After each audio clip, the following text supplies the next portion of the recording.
put the F back in wrestling. Elbow drops and lariats from the top rope. You can't cope. The F'N Wrassling podcast in the house. Now that's dope. Starcade and SummerSlam all rolled into one. Drop kick, sleeper holes. 1, 2, 3, done. Whole mics like Mean Gene or Gordon Soley. I'm Ricky the Dragon Steamboat with that Crockett trophy. So listen closely as we approach the final hour in an instant. Hands raised, crowds phase without the time limit. F'N Wrassling podcast with that ultimate finish. Suplex, now you end it. Yes, yes. Ladies and gentlemen, enjoy the show. Let's go. I'll end it out. Sorry, well, no, because it just hit me of like, so we're gonna talk about the Image. We're talking about Image Comics because Image Comics to me in the '90s represents what AEW represents now for wrestling. Oh, you're gonna start it off? I'm gonna start the war. I heard me and you were going to war, man. Oh, so okay. Well, look, hold on. Hold on the line. Image Comics, badly booked. All right. Here we go. All right, yo, check it. All right. I'm JR. Welcome to F'N Wrassling, everybody. It's a fight night. Oh my God. Oh, it's on. Let's do this. So I'm JR. That's Chase. Joining us today, everybody, is comedian extraordinaire, Mr. Joe LeFevre. Joe, how you doing, man? I'm doing great. I just got back from the doctor. Turns out I don't have skin cancer, so we're good. Nice. Hell yeah. Congratulations. Awesome. Congratulations on that, Yes, baby. what's that? I say congratulations on that. Holding that title, I see. That's right. That's right. Cancer, and you have the amazing replica belt on your shoulder. That's true. And I want it just like everybody else. I bought it. I bought it fair and square, damn it. NWA, just like everybody else.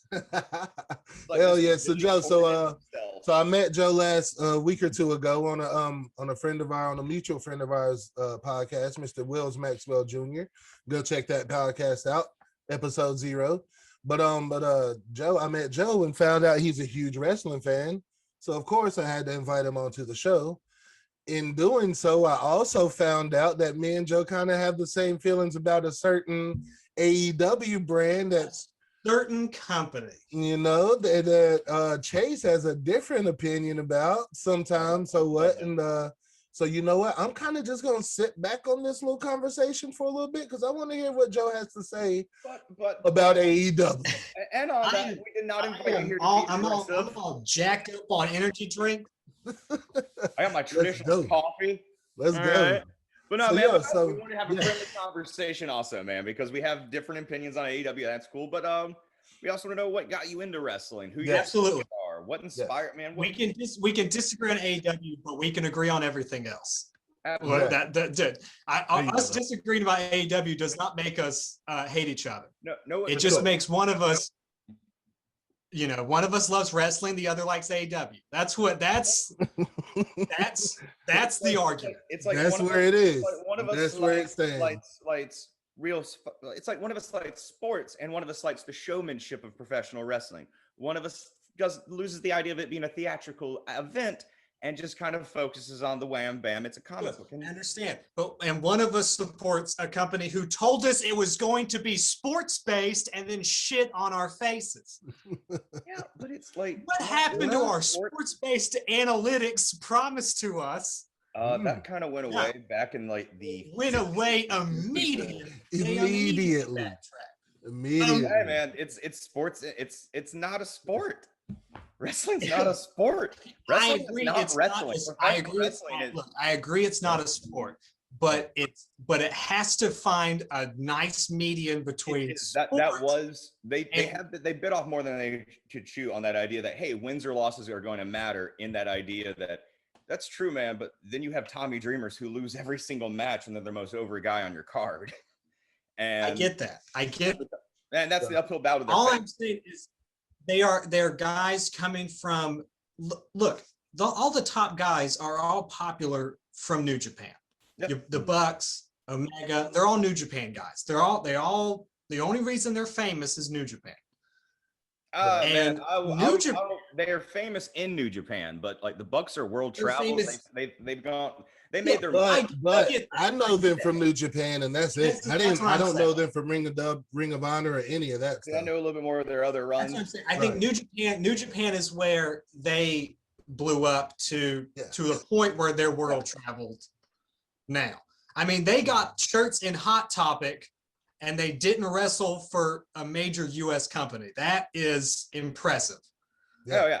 That's crazy. Yeah, that's very impressive. And I would have loved that the Bucks know how to market themselves very well. The Bucks do know how to market themselves. Mhm. I won't entirely AEW. They know how to deny sell that. themselves, and that's all it is. It's like any band. I kind of wish AEW knew how to market itself as well as the Bucks do.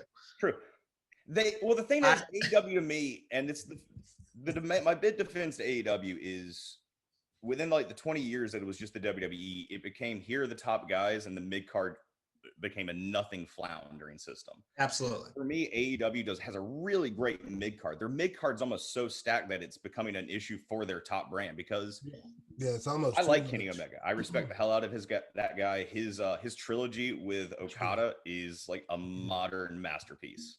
Like all those matches, I don't go for the insane Dave Meltzer like this is a 20-star match by any regard. Yeah, that's pushing it, but that's pushing it. But I do think those two matches guys are have great. great in-ring chemistry together. Yes, Can't those deny matches are that. great. And those matches are proof that Okada was carrying Omega through some of these. I'm kidding. Look, I'm kidding. You can't give that to JR though, man. This guy does think like he I get it. defending Omega all the time to JR. Yeah, I get it. When I watch those matches, I like Kenny Omega. Mhm. Okay. When I play 2K19, I definitely downloaded a Kenny Omega CAW because of how cool he was in New Japan. Right. But there is something about Omega, there's something about the Young Bucks that doesn't cross over to what they're doing in AEW to what they did in New Japan. Why they were popular in New Japan, the intensity they had in New Japan is not carrying over to AEW. And I think that's where that's the disconnect that's bothering me, because they could have done what they did in New Japan and brought that style that was not in America and brought that to America. Mhm. Because they spent they spent more than a decade or so in New Japan. I know Kenny did. I don't know about the Bucks. I know Kenny spent most of his Most of the time for Canada sure. straight to New Japan. Exactly. Yeah. So a chunk of his career was spent in New Japan. And it's hard for me to think that he spent that long in that system. And when he starts his own company, I don't see any of that system moving over with it. So like my thing, I don't see the is- intensity of New Yes. Japan coming to AEW. I agree with that. So, But so in my New Japan- thing, Oh, so sorry, Chase, my bad. Let me jump in real quick. So it's almost like, and they do this. They did it with Kenta. They did. AW does it with a lot of their people. They kind of. It's almost like WWE does. They kind of expect you to know everything about them. Like I didn't watch a lot of New Japan. I didn't know a lot about Kenny Omega. I didn't know a lot about the Young Bucks. I knew enough about them.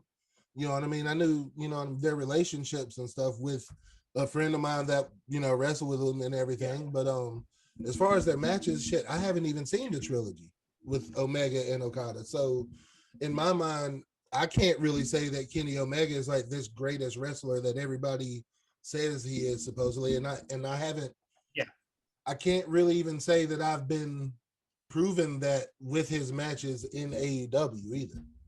You know what I mean? So I don't know if they've done a good job with getting us to know Kenny Omega and the Young. I definitely don't feel that way with the Young Bucks. I think there's things that I would like to see in AEW that I don't see anywhere else. Hear me out. I would love to see a junior heavyweight division. Yes. Agreed. With a junior heavyweight. They need a secondary. That mid card is stacked with small guys, who are in that range, Mm-hmm. who they could have a great junior heavyweight, cruiserweight division, whatever you want to call it. Could you imagine that? Could you imagine that division? Make me give a shit about Marco Stunt. Ugh, there's no way you can. Make Though. me give a shit about. Yeah. Show me a title that he could win that I could understand him winning. Yeah. No, I completely agree. Even then, I count Marco Stunt to be more like a manager than anything else. Yes. He's like, except he doesn't talk, and they will not let him because he sounds like a child. Yes. Like the only thing that works for Marco Stunt for me is I caught like an off-camera promo with or out of character promo with Luchasaurus, where he was going. It's like, yeah, we're this like dream. We're like two kids. There's like the boy and his dinosaur off in this kind of like fantasy world, and Marco Stunt's like the kid who's kind of having this dream world that we're the heroes in. I went, okay, off of that description, I can buy what you're pushing. I see that. I can see that. And I like that. Now explain that on their television show. Right. Exactly. Well, and the funny thing is, like, it's the weird thing is, wrestling should be booked from storylines to go along, but it's like the WWE has just showed us you also book for moments of. And there's just that one great bit out of Marco Stunt that I could see playing very well to that pop of going, all right, man, have him against someone with like Lance Archer, someone who's like twice his size, have Wardlow standing against him and just go, I'll give you one good pop. I'll give you one good punch because like, this is nothing. It's a David Goliath story. And then if you have Marco Stunt, like hit him with like some foreign object and knock him out, but he falls on top of him and gets the 1, 2, 3. It's like, it's a comedic bit. In wrestling, because Marco Stunt's not a serious wrestler. He's the same thing as like Santino Morale. It's like, yeah, dude, you're not really here to get the win. You're here to get the pop. Now, but I will defend Santino for having muscles. True. That's the only thing that bothers me about Marco Stunt is that there are people that sell for Marco Stunt. Yeah. And that is insane to me. But if you had other smaller guys fighting Marco Stunt, I can just, the suspension of disbelief of someone who's 190 getting hit by Marco Stunt, and it may be affecting him. Mm-hmm. Right. That's why I think you've got these guys. I agree with Orange Cassidy versus Marco Stunt. That's what I want. That'd be great. I want Darby Allin guys versus Marco. Are little character. Darby Allin. Explain to me why Darby Allin is a top guy. He's so tiny. He's got a great character, and there's something there. There's something there. I enjoy watching him wrestle. 100%. But only like 180. And I used to think it was so ridiculous. He beats Brian Cage. Come on. The land of giants, with Vince McMahon. Yeah. But at a certain point, I'm like, all right, these guys have to have somewhat of a body to make me believe what they're doing is absolutely. But with Darby Allin's love goes to everybody loves Crow Sting. Yeah. Yes. Half of people who get into wrestling love Crow Sting. You're being old right now, JR. That's what I'm gonna call you out on. Whatever. As a 90s Surfer Sting is way better than this. I'm more of a Joker Sting.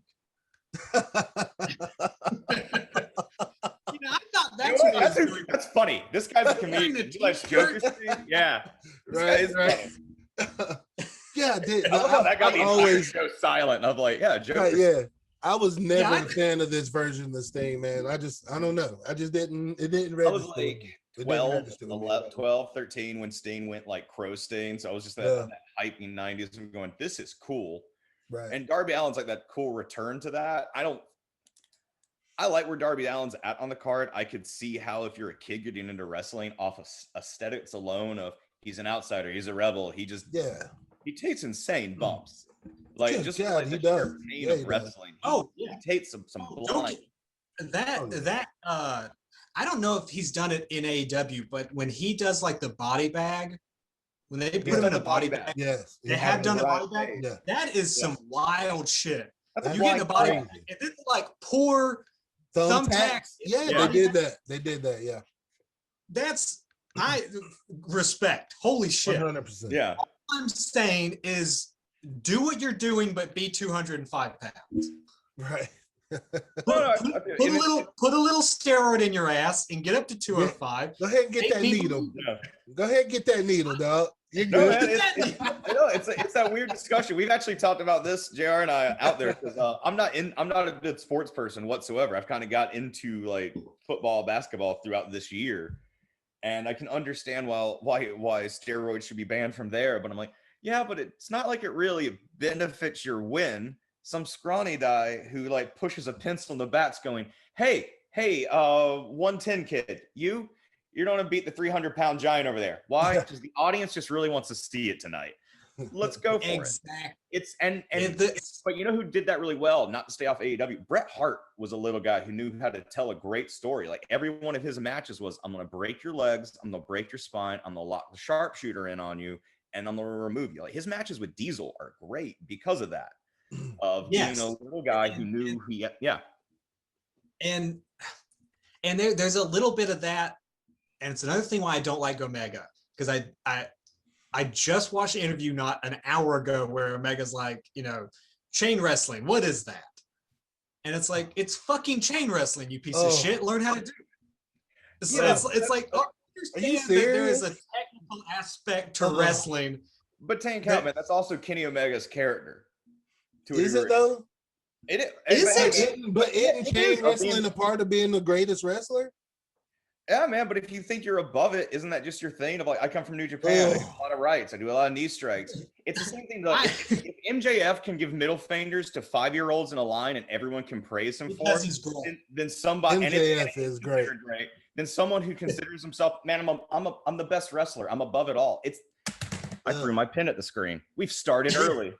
There we go, baby. Yes. No, it's the thing me and JR have been talking about with Roman Reigns and Daniel Bryan. Like, I'm a big fan of Daniel Bryan. I was not watching wrestling during his rise, so I've had to go back. Exactly the same. I did not see the stuff. Yes, movement stuff is where I became aware of. Yeah. And then I was like, oh shit, this guy's great. But I didn't see any of that stuff leading up to it. No, and I kind of regret that. I wish I would have seen everything leading up to that. Same. He had already retired by the time I started watching wrestling again on the regular. Wow. So he had come back as a commissioner, and I had the network. So I went, all right, well, I've heard great things about you. So just watched the WrestleMania 25 and watched all the building. Cool. It's all there. You're the prince that was promised of pro wrestling, bro. Like, you're charismatic. You're a great high flyer. You're a great brawler. You're a great mat. You work a perfect heel. You work a perfect face. Daniel Bryan is just one of those great professional wrestlers. He's believable. Yeah. He's tough. Like what you go back and watch like Ring of Honor. Oh yeah. Yes. He has you go back and watch Ring of Honor where with the I've got till 5 with the rope breaks. Yeah. Blew my fucking mind. I was like, I've never seen someone scream, I've got until 5. Like he's the idea that he's such a piece of shit. He's locking it on until the very last. Yeah. Till the ref's like, hey, you're gonna be disqualified. Ring of Honor at all, man. It's funny when he came up with it's the polar opposite of Ring of Honor, which is what I liked about Ring of Honor. I liked that they established rules to help build heels. Did they?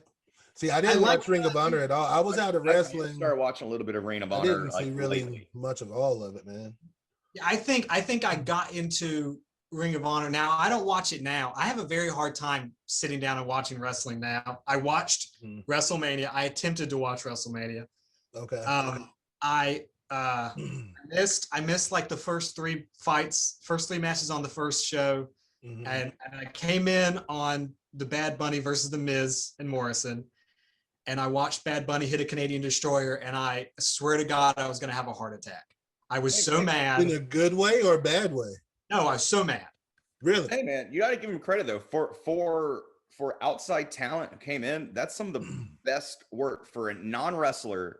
Yes. Product placement to come in and do. I mean, he put on a hell of a match and did more work than Damian Priest in it, which was a mistake. But which was a mistake, and I liked Damian Priest, the Royal Rumble, and who the fuck was that guy?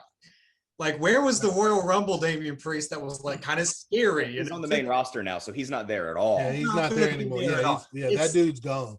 It's gone. He's wearing like bright purple pants. Yeah. And I want to go back to it real quick though, back to the Daniel Bryan aspect. Yes, let's go back to that. I'm going to be jumping on. Sorry, I had an energy drink. I'm jumping all over. No, you're good. We're going to go. Man. Yeah, no, we're going to go back to like the very beginning of how you got into it and all that. But let's stay here first. Go ahead. Daniel Bryan. So one thing I really loved about his WrestleMania match, his Royal Rumble match, his entire going against Roman Reigns. And I even forgot why we got onto this in the first place. But what I've liked about his matches and just what he's doing in the ring is all the time he smiles at Roman. All the time he's just kind of like not taking it seriously, going, yeah, dude, you outweigh me. Sure. You're definitely stronger than me. And you're taller than me. I'm a better wrestler than you, Roman. Come at me. I will lock you down and I'll beat you down. I'm better at. We're in a professional wrestling ring, and I'm better than you at this. And he's not playing a heel doing it. It's like this full face thing of like just smiling at him. Going, you think you're the tribal chief, but that's cool. That's a made up moniker that people throw on themselves here. I'm a professional wrestler, and I'm bet 9 out of 10 people in this audience will say I'm the best one that's alive. I like that aspect of it. There's something about like at WrestleMania that match where Daniel Bryan is talking with the ref while I think Roman's coming out. And they cut back the ring, and Daniel Bryan's cracking jokes with just laughing and cracking. Cracking jokes. And I remember that. Yeah. He is so good. Yeah. And I mean, again, it makes me mad that I didn't watch his rise. Yeah, not to have that natural because that's one of those things. Natural. I appreciate him even that much more to watch it from the beginning. Yeah, exactly. Yeah. Well, I think for me though, for all the issues that, because AEW's they're past their first year, so I've kind of like taken off the ruby tinted glasses and went, all right, man, here are a lot of the problems. Yeah. I do appreciate for the first year the people who founded it weren't champions. I respect that. I gained a lot of respect of them for that. Because they could have easily come in and mine, all mine. Give me the belts. Give me the belts. My only issue with that is I mean, I think Cody was the best guy on their roster, and he should have taken it off of Jericho. I agree with that. I think the whole stipulation that we have massive match. If I lose this or if something, or I didn't like that. With Jericho, I'll never compete again. Yeah, I didn't like that. I didn't like that. Sort of pigeonholing himself from the very beginning. I understand kind of where he's coming from, because again, it would look bad if he was he'd be like Jeff Jarrett. He's, you know what I mean? He comes into NWA and he starts TNA and he takes everything. He's the first one. So it's like I get it, but Cody Rhodes was so good and is still so good that I would have loved to seen him at least take it off of Jericho. I understand why Jericho was the first champion. It made sense to make Jericho the first champion. Yeah. The visuals of that alone are printing money. Yeah, absolutely. 100%. And I mean, give it 10, 15 more years, and Chris Jericho will be spoken about in the same respect of Ric Flair. Of like, here's the same guy who took his gimmick to multiple territories and drew the exact same amount of eyes and money. Yep. Yes. Yeah, absolutely. Impressive. And that's all wrestling's meant to be, is going, hey, how impressive were you outside of this? Yeah. That's the thing. It's like, who doesn't watch wrestling but knows who you are? Exactly. Like, we've mentioned that before. Yep. It's people who know. That's why I always like to talk about like Randy Savage. Like Hulk Hogan, we get. Hulk Hogan's a different thing, but like people who don't watch wrestling, if I do an impression of Randy Savage, know what I'm doing. For sure. Absolutely. And it's at least they'll know the Slim Jim guy, right? They'll know exactly. They'll be like, oh, the Slim Jim. And Jericho was kind of that perfect person that people outside of wrestling knew who Jericho was, and there was no one else on AEW's roster that had that. Yes. Now they've got Big Show. You know. That was a weird reveal for me. I really wish they had should have been in reverse. Should have been in reverse. Green and Big Show for me, but I think it was so weird that they brought in Big Show, and he's not wrestling though, right? No, he's just like a commentator on their other show. A giant commentator. Him and Tony Schiavone beside each other. Yeah. It's great. It's like, okay. It's great because you can't. Big Show's like a talker. Right. Yeah, no, it's like they dressed him up as like the New Year baby one year, and that kind of defined his career. Like, I really do think Tony Khan is just coked up and is playing a video game booking this AEW. Like action figures. It's what we all would want. With his action figures, man. Yeah, with his action figures. He's like, well, I got a Big Show, so, but, you know. But it's weird, man. I guess Big Show will be the announcer. I'm not a big fan of the Young Bucks. So that's like one of those weird things. I respect what they've done for tag team wrestling. Yeah. I mean, credit where credit's due. They're one of the only modern tag teams I think that can main event and sell out like an indie show or something like that. If you put the Young Bucks on the card, they'll sell it. That's true. You can't. Even in WWE, there's not. I mean, when's the last time you saw a tag team main event a pay-per-view? Yeah, do they even have a tag team right now that matters? Exactly. I completely agree, and I agree that I respect the Young Bucks, but I do not like the Young Bucks. Yeah, same. That's where I fall. What AEW does right for me is it's everything below the main card. Yeah. Like I love their tag division. Other than Luchasaurus. Tag division, and every bit of it is fine. I know you don't like Luchasaurus. His fucking mask. That damn mask, yo, is the worst shit ever. How they wore a damn mask. Luchasaurus is so slow. He should stop doing front flip. Yeah. No, and I think wrestle like you're fucking 6'9". Well, here's the funny thing about Luchasaurus. So fucking big. Stop doing flips. I saw somebody headbutt him. I think this is funny. He was signed for NXT. Yeah, right. He was NXT for the longest time, and then they cut him before he ever did anything. Yeah. And I'm wondering if they did that because they said that everyone, hey man, I get that you've studied martial arts and want to do kicks. I get that you're able to do these flips, and that's impressive. You're slow at doing them. Right. Wrestle this style. And they went, I don't want to do that. And it just became this clash of, cool, this is where we part ways. Yeah. And then on the indies, he kind of built this up because he was on Lucha Underground. And that's where the mask came in because he was a part of one of their factions that all rocked like lizard masks and shit like that. Oh, okay. And so I'm wondering. Was he Luchasaurus? I don't remember if it was Luchasaurus, but it was like he was part of the Serpent tribe. And they all rocked different type of masks and things like that. Mm-hmm. Because there was another guy. There was like, what was his name? I think Dragon. Something like that. And he had a cool ass man, long tongue and shit. Yeah, I don't know how that worked and how he didn't bite. Like it was just this neat process.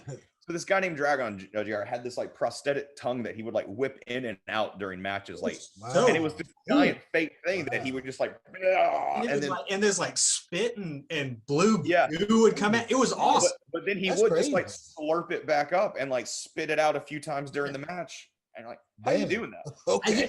What is that hidden in the mask? What is is there a button? But it did make me think going, I wonder if AEW got Luchasaurus under the idea of going, hey man, you can sign me, but I want to do these moves because they're more. It is more open. It seems like they let the wrestlers book themselves. Like, hey, here's our idea, which we're seeing is kind of an issue.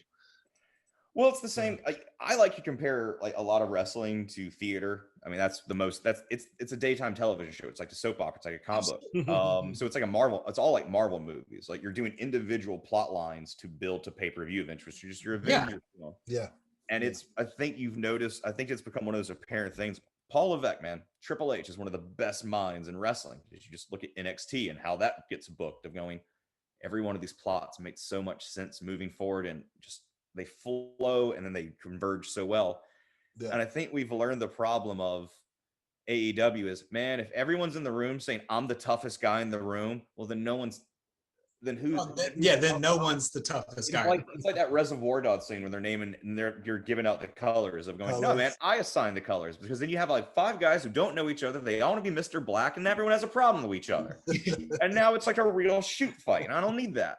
And say what you want about Vince McMahon, I don't think he knows how to book a story for his life. I was quite the fan of WrestleMania. I thought it was booked well. I thought everyone who won their matches should have won. I thought all the title changes made sense.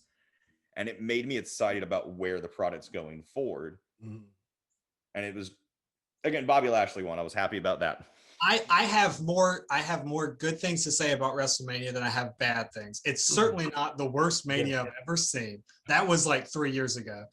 Right. The only thing that really bothered me is, and I get it's Mania, I get there's a celebrity aspect to Mania, but the Logan Paul thing infuriates me, and I can't wait to watch Jake Paul get demolished this fucking weekend by Ben Askren. I hope so, man. I hope Ben Askren. It's going to be the first boxing shit I've ever bought. I hope Ben Askren destroys that piece of shit. Hell yeah, man. That press conference. Oh my God, I can't wait.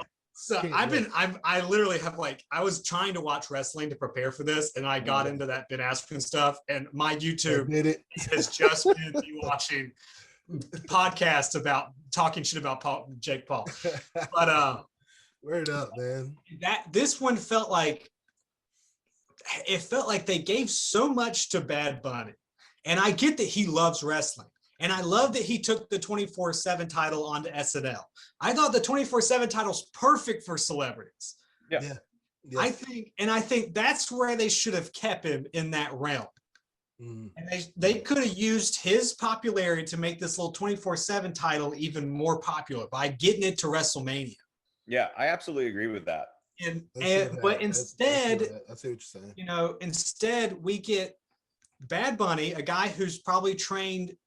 I'll say they probably have been training him for 2 or 3 months. Yeah, Maybe somewhere around there. He performed a move that the first time I saw Petey Williams do the Canadian Destroyer, I lost my shit. Yeah, Canadian Destroyer is an amazing. It is impressive. It's been brought down so much, which happened. I see what you're saying. Okay. We get the super kicks not as cool as it used to be. Right. Because everyone does it. Overused. Oversaturated. Yeah. It's oversaturated. Yeah. But it's when when a celebrity is pulling off a Canadian Destroyer that I have to be like, okay, why are people training to be wrestlers anymore? It's kind of taking credibility away from the professional wrestlers. How am I supposed to be impressed by Adam Cole doing the Panama Sunrise when Bad Bunny can, in 3 months, learn how to do the Canadian Destroyer? Granted, John Morrison is doing all of the work. He did most of the work, but I came at it at a completely different angle with it because I hate it. I don't like celebrities in my wrestling. I think that I don't either. I think it should be completely separate. We don't need the cross promotion. I understand why it's there, the money aspect, why the 20. I even think we did an episode where we booked all the way through WrestleMania, and that's what I did. I just kept the 24/7 title on Bad Bunny to promote it. You did. Yeah, but I think it's a great. Yeah, but I hate it, man. Jared will tell you, I've been complaining about this for months, and then when I actually saw them in the ring, I went, "Oh shit." You actually care about doing this. Isn't just some product placement there to promote my album and my tour and my name. You showed up and put some work into this. You hit a Canadian Destroyer, and it made me appreciate his want to be there of going, hey, if this is an advertisement, lucrative business deal for the both of us, then this is the one I want to put my name on. Yeah. And he actually showed up trying. And I agree with you of going, hey, if someone in 3 months can learn to do these, what's a wrestler? Where's the impressiveness of a wrestler doing? But it's the finesse of it for the wrestler. The fact that someone can just show up. I think there could have been another move to do. Yeah. Shouldn't have been the Canadian Destroyer. It should not have been the Canadian Destroyer. I don't even know if they still call it the Canadian Destroyer. Depends on who hits it. Whoever's doing it, yeah. I don't like the Panama Sunrise for Adam Cole. It's the Panama Sunrise, which is the weirdest setup ever. Why do you jump off the second rope? Just do the fucking Believe me, thing. One of the things that kills me about wrestling is there's a lot of great moves, but if your move consists of having to go to the corner and pointing, you get up, I'm over here. I got such a problem with that. It doesn't work. I mean, me and JR got on this with Kenny Omega.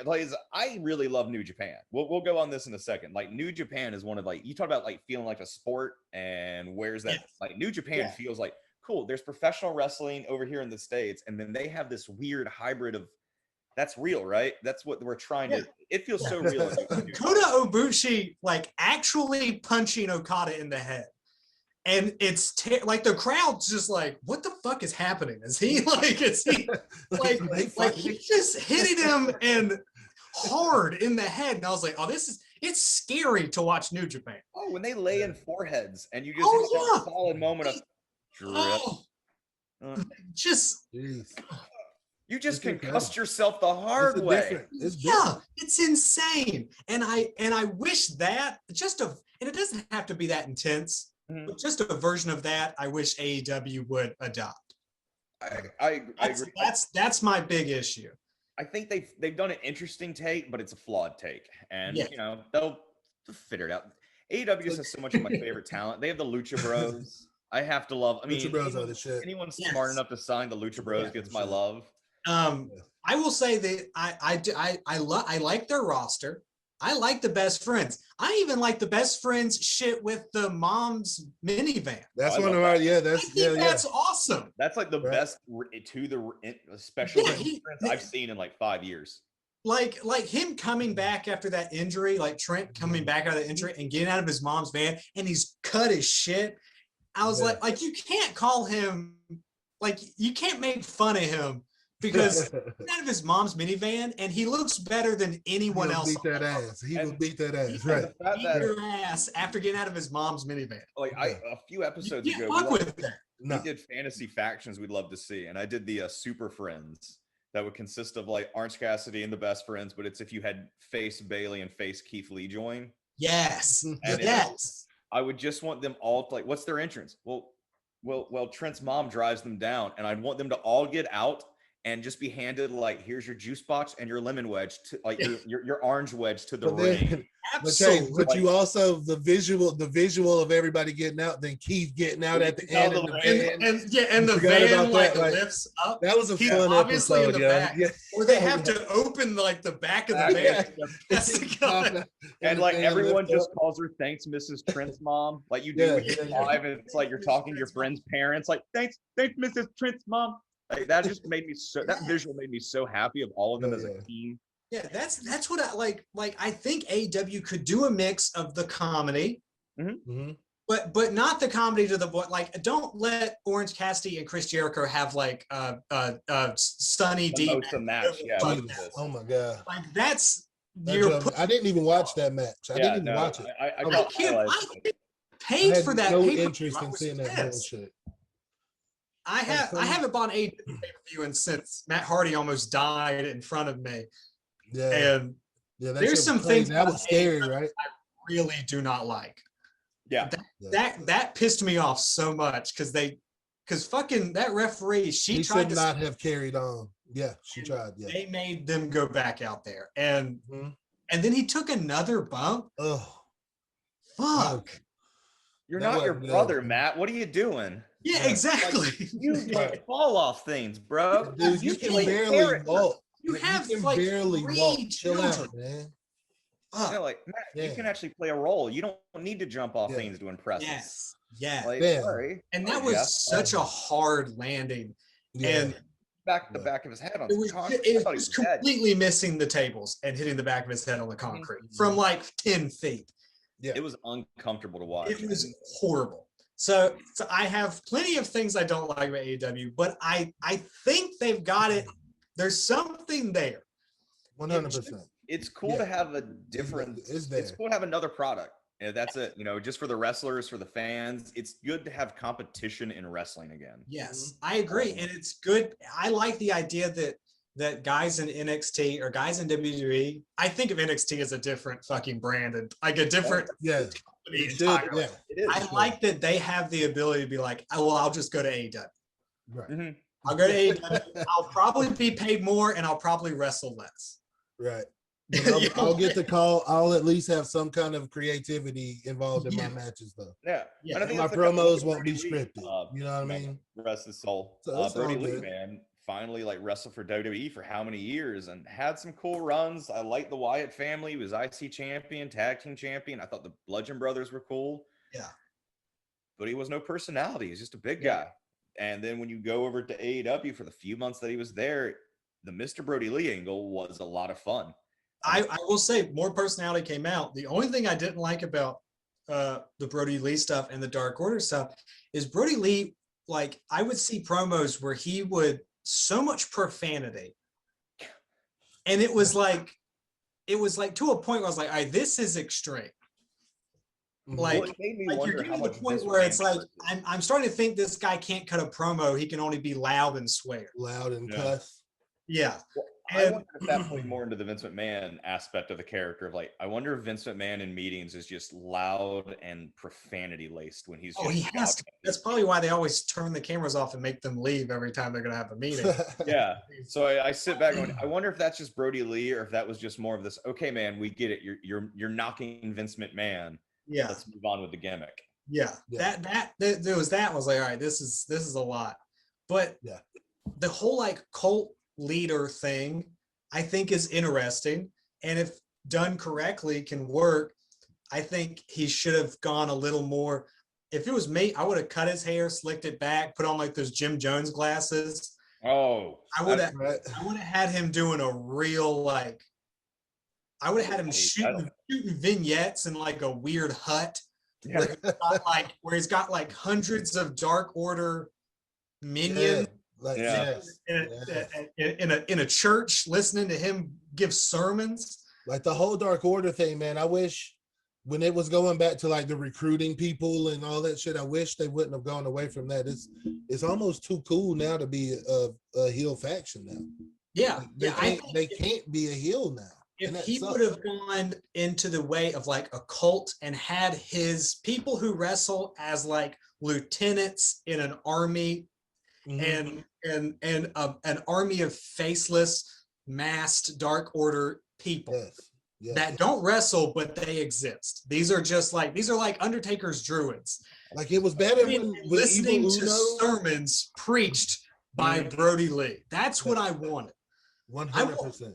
I would have done just audio recordings that they play. Okay, I see what you're saying. Just audio recordings with like the tape deck things. Yes. What's that weird thing, man? When they audio. I thought that's where Jake was going. Oh, you're going to be the new leader of the Dark Order. I love what they do with Jake. I like how AEW handles veterans a lot of like going, hey, we're going to pair your knowledge off with this new guy to really like. Yeah, I do like that. Got guys coming in, and it's not veterans coming in to wrestle. Yeah, right. Because I don't want to see Jake the Snake Roberts take a bump. No. There's no reason for it. I didn't even really want to see DDP do a dive off a turnbuckle. To the outside of the ring, which is another thing that's like, he's never done that shit before. He never been able to do that. Yeah. What's scary about that now? Bad Bunny is doing shit that Psychosis did in like 96 and making it look easy. It's like, well, go fuck yourself. Like, why am I supposed to believe any of this is hard? Hey Joe, so raining it. It is hard. Let's get off of AEW for a little while. Okay. You know what I mean? Let me cool down. Right. Let's take it to the beginning, Joe. So like how did you become a fan of wrestling? And who were some of your favorite wrestlers back then? Like I said, I grew up in North Carolina. I grew up outside of Charlotte. I grew up in Asheville. So yeah. Yeah. So we grew up in like Flair country. This is NWA 100%. Yeah, absolutely. And my dad's older. My dad was like, in his late 40s when I was born. So he saw a lot of that wrestling growing up. Okay. He was, in that age range of in the 70s or 60s, 70s, and 80s, watching that like territory stuff. Yeah. So you learn a bunch from just talking to your dad about wrestling, because you go like, oh, I saw this, and then he would explain to you who Blackjack Mulligan is. You're like, that guy sounds terrifying, but idea. Right. But I would say when I started watching wrestling was probably, I can remember having a VHS tape that we recorded off the TV of Jeff and Matt Hardy versus Brock Lesnar in that handicap match where Jeff hits him with the chair, and it's the loudest chair shot to the head. It just like flat hits his forehead, and it just, the whole arena it's insane. Yeah, nice. It's a great chair shot, and I remember that. I don't even think I've seen that. I've got it saved on my Instagram. I'll send it to you. Send it to splice it in. Yes. I'll put it on. Yeah, I'll put it. Yeah, I'll try to edit it on top. Splice it in. I think we had that, and it might have had, because my brothers were huge Hardy Boy fans, so we had a bunch of just like Hardy Boy matches on a tape. And that was my first introduction, because that was around the age where I really kind of understood what I was watching. Yeah. But I remember the old like Kane Chef Boyardee commercial Remember the Dudley Boys had one where they like hit the 3D on a can of Chef Boyardee, and it shot out like Kane would do the whole flame exactly. thing, Yes, shin them down, and Chef Boyardee would fly out of the can. yes, yes. I think I want some Chef Boyardee now. This I is want some Chef Boyardee. So that stuff. I remember Kane being like the coolest wrestler in the world to me. Yeah. And this is like original Kane. You know, this is before he took the mask off. Yeah. So it was right around that area, right around that time when I started watching, and I probably watched. I think I probably stopped watching weekly after Benoit died. I remember vividly that episode of the memorial episode. I was sitting on my couch, and then that was the first, the memorial shot comes up, and I like stood up, was like, what the, your mind is blown because you just realized wrestlers can die. Right. Wow. And then you can find out that they're monsters. Jeez, man, that when was you're 26, you can make fun of them. So, exactly. So it's a cycle. It's the full circle. You can make jokes about it. Circle. After 20 years, you can make jokes about it. But yeah.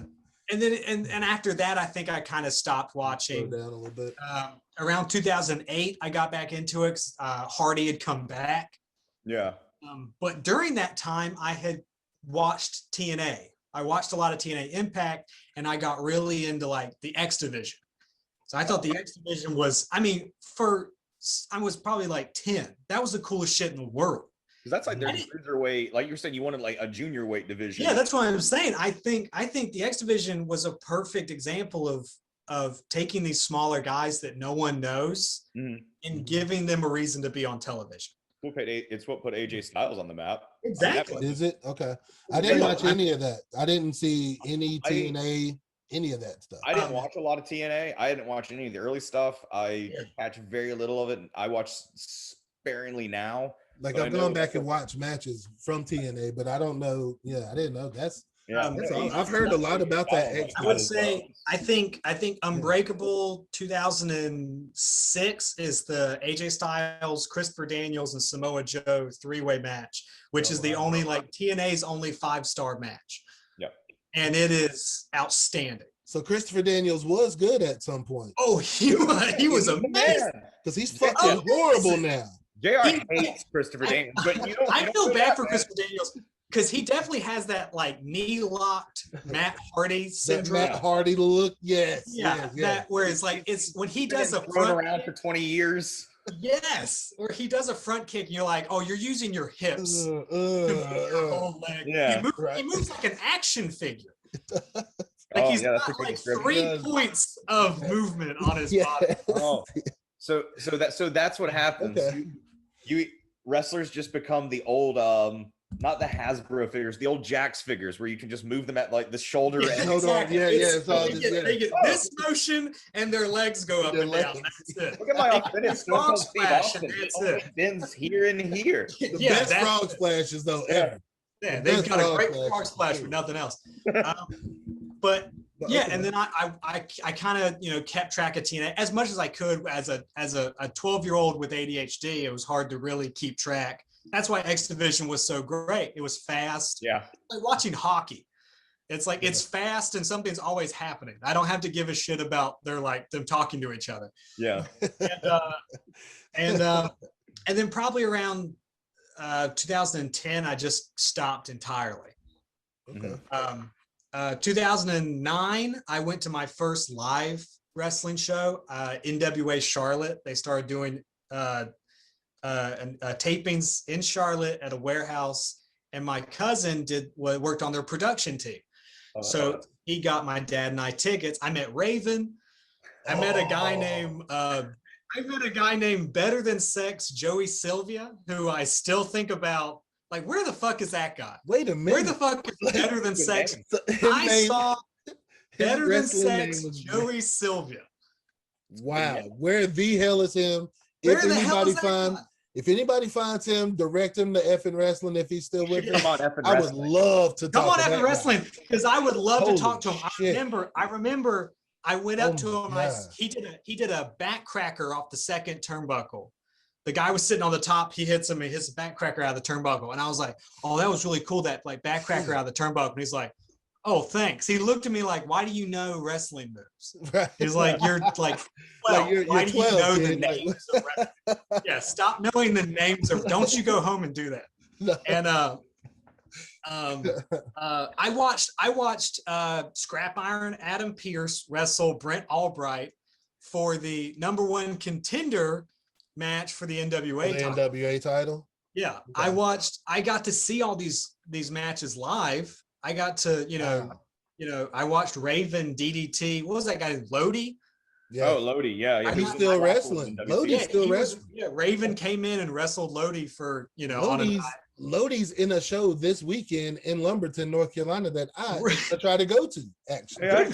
Well, if you meet Lodi, tell him I enjoyed him in NWA Charlotte 10 years ago, or 15 years ago, whenever that was. Right. That's cool, man. Damn. But so I watched that, but around 2010, 2011, it all sort of fell off. I stopped watching it, and then I don't think I really picked it back up until the network came out.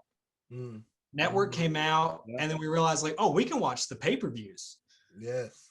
Yeah. So what year was that? Probably 20.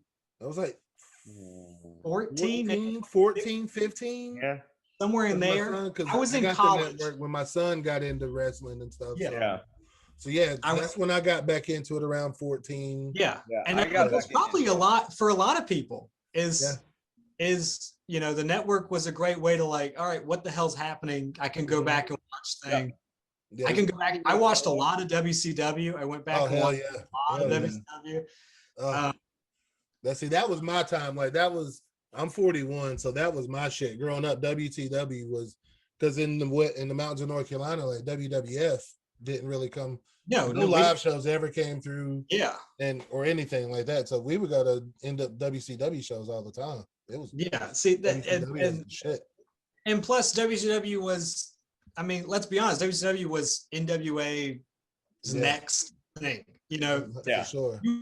Like we were in the South. We liked WCW more. Kind of the breakdown. Well, WWF was too fake. Like it was just too fake. Well, how can you believe something when, like, hey man, here's a fucking Hulk Hogan, get the fuck out of here. Or not even that, man. You have people whose occupation, I'm the goon versus I'm the dumpster Drozy of like, it's a garbage man. It's Isaac Yankovic. Oh, so this guy is a dentist during the day and he wrestles during the night. Now this is some 80s cartoon bullshit right here. Yeah. And I mean, I'm at the point where I think WWE should just re-embrace that. Why not? Bring back the 80s campy, like good guy, bad guy wrestling. Well, they had that for 10 years with John Cena. That's like I shed on John Cena for 10 years. I did too. He's gone. I miss John Cena. The thing is, like, John Cena he's everything that Hulk Hogan said he was, and he's better than Hulk Hogan. And better at it. Yes. Like, that's where John Cena's big thing is. Like, as I'm with you there, man, and that's the shitty thing about wrestling. You can praise these guys, you can love these guys, you can think they're terrible wrestlers, you think they're best wrestlers. It's a fight for position, and when you're the top guy, it is that. I don't know, man. I think he's dangerous, and you're saying that solely because, dude, he got a better pop than me. I don't like that. There was a house show. One of my favorite stories. There was an old school house show between where there was a match for the title between Jake Roberts and Hulk Hogan, and it was like it was not televised, not recorded, didn't get out there. But when Hulk Hogan came out, he was booed and Jake was cheered through the whole thing. And reports say that when Hulk Hogan got backstage, he went to Vince when we're not doing this angle. Nah. Wow. And it's that this whole thing. Wow. And like Hulk Hogan, I mean, that's every wrestler though. And every wrestler will tell you, I buried people. Like, I mean, Triple H had his years with the golden shovel. I mean, yeah, for real. I mean, but that's the thing. Once you get that position, I got to fight to hold it. And holding that position. It's exactly. And I mean, look what they did to poor Zack Ryder. Oh yeah, don't get yourself over. Like, and then he got himself grab over. The brass ring, man. It's up to you to grab this brass ring. Zack Ryder did it. That man. Look at what it did for him. He did it very well. Yeah. And I hated him. They gave him the U.S. title. Loved him. Yeah. Yeah, they give him the U.S. title and then make him take the worst bump in history off the fucking stage in a wheelchair. Yeah, no way to protect yourself. Lead braces. Same. At least Really, I'm not familiar with that.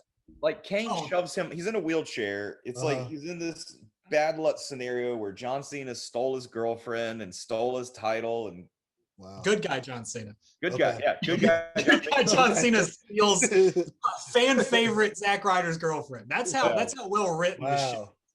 What happens when you yourself over? Look at Rusev Day. Rusev Day was an act that got over, and that just got shat on until the guy just left. And then his wife gets put to the table 9 weeks in a row. Yeah, it's amazing that the Yes Movement that they didn't bury Daniel Bryan. True.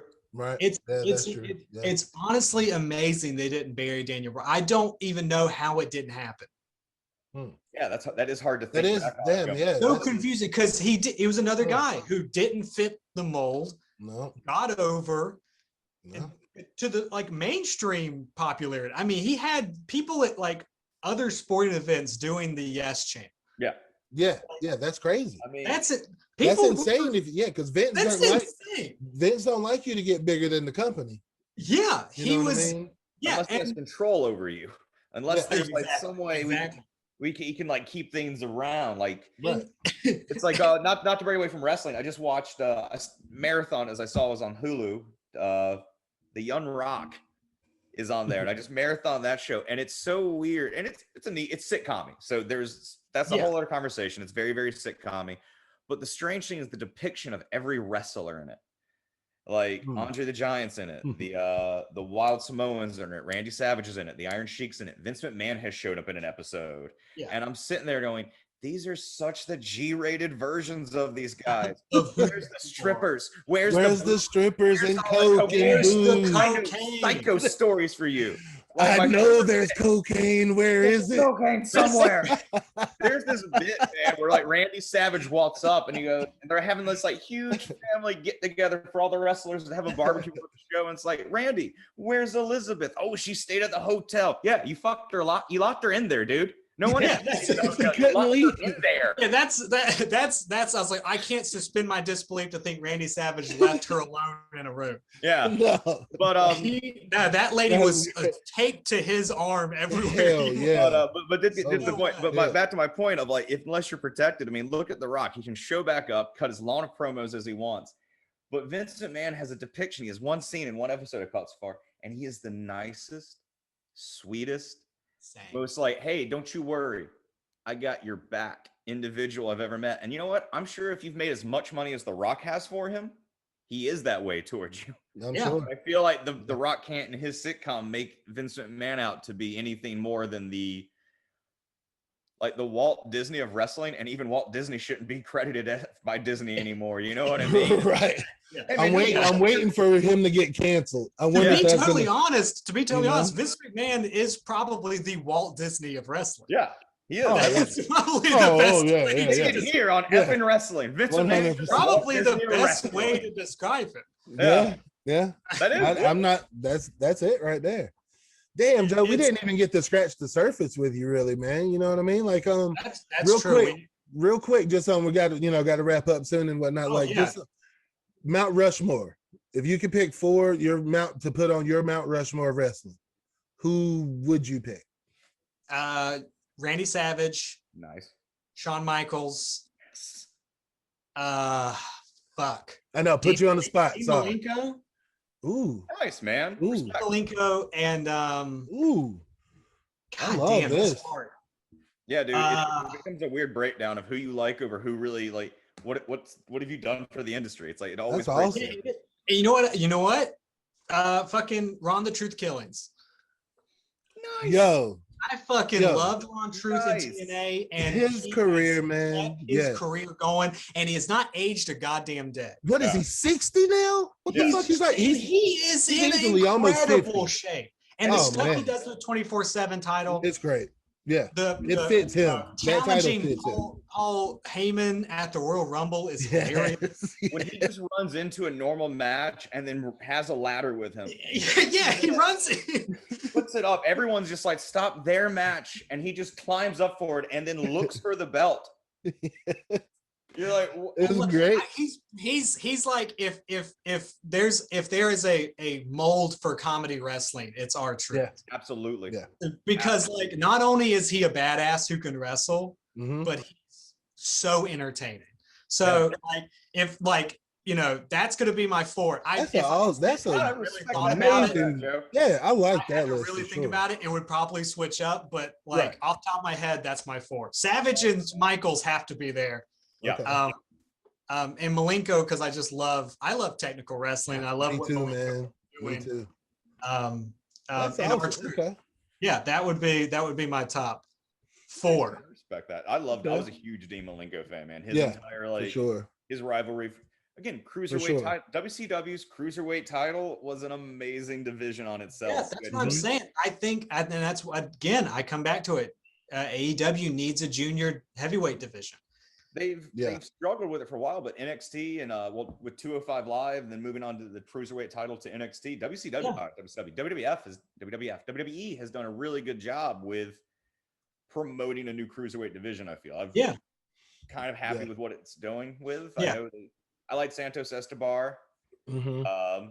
He's perfect for that. He was perfect for that division for sure. I know he just lost it last night. He did. Yeah. But, He lost to Kushida, and Kushida's not in the jeans and shit anymore. It's weird. That's good. He stopped dressing like they were dressing him like the guy from Back to the Future, like Yeah, Marty. He did look like Marty McFly was with insane. the vest and shit. Yeah. But Joe, so damn man, we didn't even get to talk about your comedy Oh, yeah. or anything about you and your life or that you're doing at all. So Joe, real quick, throw out anything that you want as far as like where can we find anything about you? Follow Whatever. me on Instagram at Joe LeFevre, and I started a Twitch channel. Okay. On Twitch at Ham YOLO, one word, all lowercase. Which again, okay, so back to that. Is Yes. that hard as a motherfucker? You only live once. It is now. It used to Yes. just be a joke. It was when I was 12 and I thought it sounded like Han Solo and it was funny. And now it means hard as a motherfucker, you only live once. There it is, folks. Find him on Twitch, find him on Instagram. Joe, we gotta have you come back. We gotta talk more with I you, would love obviously. to. Anytime. Awesome. After AEW pay-per-view events, we can like square back up and like compare absolutely. notes. And in fact, after this Ben Askren fight, let's get on and break down the Ben Askren fight. I would love to. Let's do it, man. I'll talk to you. We'll talk. I'll send you a message. We'll get together soon, man. That would be great. Thank you guys so much. This is awesome. No, thank you, man. And thank you, everybody, for listening and watching. This is another episode of F'N Wrassling, baby. There's that belt. We gotta get titles, JR. We gotta get belts. We gotta get belts. Definitely. We gotta get belts.